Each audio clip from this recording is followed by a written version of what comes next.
Welcome to a short demonstration of how the SLOTT functions and is able to filter data quickly in order to answer your query.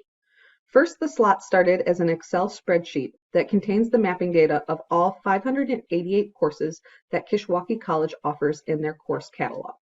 This spreadsheet is easily modifiable for course additions, deletions, and mapping changes. Thus, the spreadsheet becomes a living document for the assessment committee in order to update as needed to answer any mapping question. Not just the mapping question for the cultural ISLO mapping question that prompted the development of the SLOTTs. It can be used in a broader sense to answer other mapping questions that may come up in the future.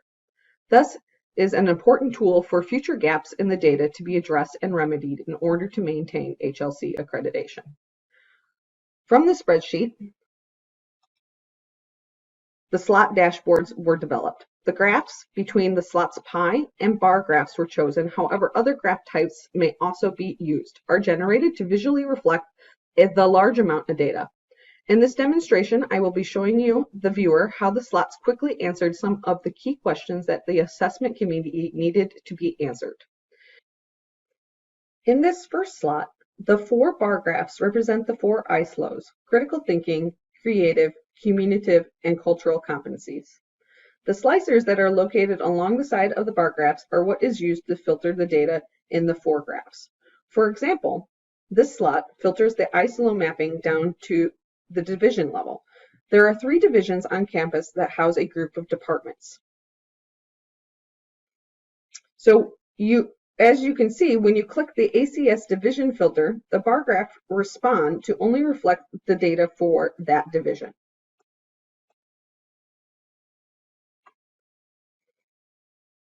The unreadable data now starts to become clearer and less overwhelming at a simple click of the mouse. Then the slot can filter from the division level down to the department level. Choosing the department level slicer, the COM course button is clicked.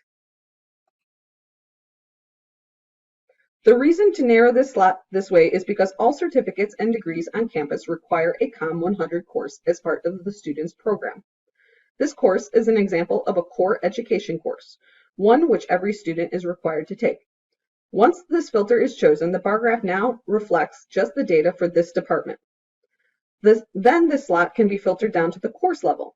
Thus, when the slicer for the course is selected, the bar graphs simplify even further to reflect only the mapping data for the course, in this example, that being COM 100.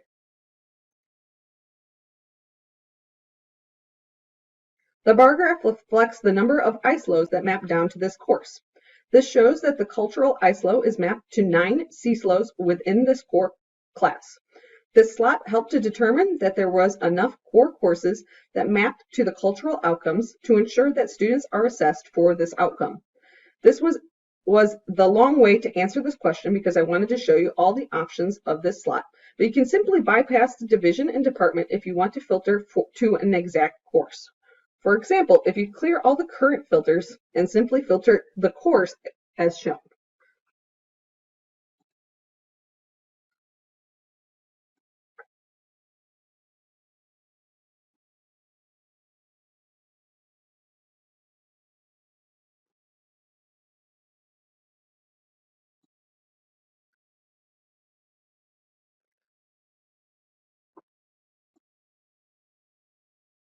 The next slot filters similar to the first example, but filters the data at the PSLO level.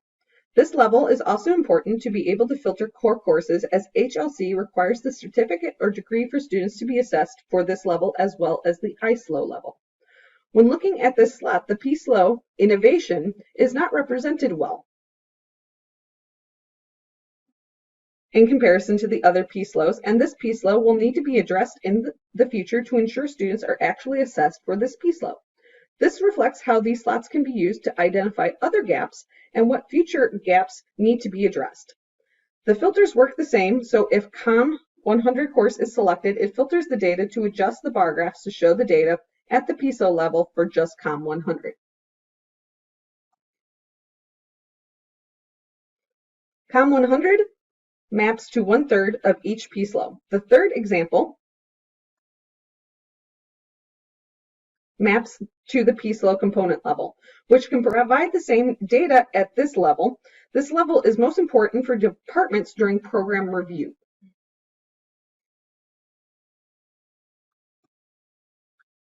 The final slot I am demoing is similar to the first slot. However, you are able to frame your query a little differently. This slot answered the question as to what department or course/courses map to the most outcomes to the cultural ISLO. In the filter, which is for each ISLO, shows the different amounts in which courses map up to it. So the cultural ISLO filter shows the value of 9 CSLOs is the most CSLOs in a single course that maps up to the ISLO.